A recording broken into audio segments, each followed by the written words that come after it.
বাংলাদেশে হিন্দুদেরকে বেছে বেছে তাদেরকে চাকরি থেকে সরানোর মহা উৎসব চলতেছে। এ নিয়ে এখন আমি আপনাদের সামনে একটি ভিডিও প্রমাণস্বরূপ তুলে ধরব যে কিভাবে বাংলাদেশের সরকারি চাকরিজীবীদেরকে চাকরি থেকে সরানো হচ্ছে। তাহলে চলুন আগে ভিডিওটা দেখে নিই। আমাকে সাদা একটা পেপার দিয়ে বলে আপনি এখানে রেজিগনেশন লেটার লিখবেন। আমি বলছি না, আমি লিখবো না, আমি মানসিকভাবে বিপর্যস্ত, আমার প্রেশার ধরে গেছে, আমি লিখতে পারবো না। আমি লিখলে যেটা আমার ডকুমেন্ট থেকে যাবে সেই জন্য লিখিনি।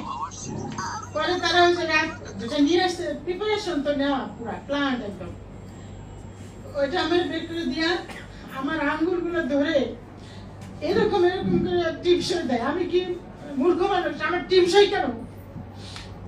তবে আমার সিগনেচারটা ওভাবে আমার আঙ্গুল ধরে ধরে করে আমার ছাত্রছাত্রীরা।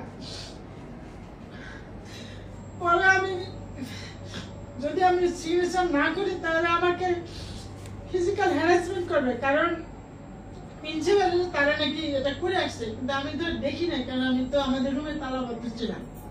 আর দুই একজনের টিচারের সাথে একটু করছে, কিন্তু ওটা হলো প্রহসন। শুধু যদি আমার সাথে করে তাহলে এটা তো ইস্যু হয়ে যায়, আমি বুঝে ফেলবো। সেজন্য দুই একজনের একটা আলটিমেটটা আমি একটু লিখিত নিচে ভালো ব্যবহার করবেন, কিন্তু আমারটা একদম রেজিগনেশন লেটার। পরে যাই ওভাবে নিচ্ছেন, আমি যদি সিগনেচার আমি দিতে বাধ্য হয়েছে, আমি যদি মানে আরো রিজিট হতাম তাহলে আমাকে তারাও ফিজিক্যালি অ্যাসাল্ট করতো, যেভাবে কথাবার্তা চারিদিকে বলছিল। পরে আমি ভাবলাম যে আমার ওই অপমান না আসছে, আমার মানে এটাই বেটার, পরে আমি যুদ্ধ করবো। পরে আমি সিগনেচার ওরা হাত ধরেই করছে, আমি নিজে না, জোরপূর্বক। তারপরে আমাকে আরো 4টা পর্যন্ত আটকে রাখলো, এবং ওই চিঠি তারা হেডকোয়ার্টার আমাদের যে মাননীয় চেয়ারম্যান আছেন সেক্রেটারি আছে তাদের কাছে চিঠি তারা দিয়ে আসছে। তারপর আমার 4টার পরে ছেড়ে দিছে, আমাকে ওয়াশরুমে পর্যন্ত যেতে দেয়নি। পরে আমি 4টা ছেড়ে দেওয়ার পরে প্রিন্সিপালের তারা স্লোগান দিয়ে দিয়ে রাস্তায় নিয়ে সিএনজিতে উঠায় দিয়ে আসলো, মানে স্লোগান দিয়ে তার অপমান রাস্তার রিক্সাওয়ালা পর্যন্ত শুনছে। সেগুলা দিয়ে আসতে যখন গেছে আমি ভাবলাম যে এটা তো আমার সুযোগ, নাইলে আইসা আমাকে ধরবে, হয়তো আমাকে মারধর করবে। পরে আমি জানালা দিয়ে লাফ দিয়ে পরে আমি পিছনের রাস্তা দিয়ে আমি বাড়িতে চলে আসছি নিজেকে চেক করার জন্য। এখন আমাকে আমি পরের দিন আমি এটার এগেনস্টে লিখিত দিয়ে আসছি আমার অথরিটির কাছে। তারা বলছে যে বিষয়টা দেখবে। চেয়ারম্যান ছিলেন না, চেয়ারম্যান স্যার বাইরে ছিলেন, উনি এসকিউ কবির চৌধুরী, আপনার নাম শুনছি, স্কিনের আমাদের দেশের সবচেয়ে ইম্পর্টেন্ট মানে একজন পার্সন, এবং মানে একদম টপ লেভেলের ডাক্তার, ন্যাশনাল লেভেলের। উনি ছিলেন না, উনি কালকে আসছে, আজকে হেড অফিসে আসবে, আমি যাব।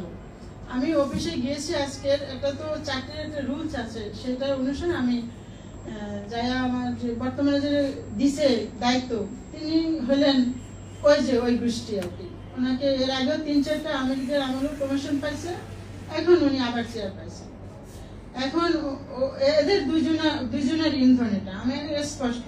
এবং এদেরই যারা সামনে লিডারশিপ দিচ্ছে এই আন্দোলনে, তারা এদেরই আত্মীয় স্বজন, স্টুডেন্ট কিন্তু এদের আত্মীয়। এবং পরে আমি স্যারকে তো বলে আজকের এবার এর বিচার আপনাদেরকেই করতে হবে। যদি বাংলাদেশের বেছে বেছে হিন্দুদেরকে চাকরি থেকে সরানো হয়, তাহলে এই বাংলাদেশি চাকরিচ্যুত নাগরিকরা কোথায় যাবে? এর বিচারটা আপনাদের উপর ছেড়ে দিলাম, যে বাংলাদেশের হিন্দুদের উপর যদি এরকম অত্যাচার হয়, চাকরিজীবীদেরকে চাকরি থেকে সরানো হয়, তাহলে ভবিষ্যতে বাংলাদেশের হিন্দুদের কি অবস্থা হবে? বাংলাদেশের চাকরিচ্যুত হিন্দুদের অবস্থা কি হবে? অবশ্যই আপনাদের মতামত আশা করতেছি। আজকের মতো ভিডিওটি এ পর্যন্তই রাখতেছি।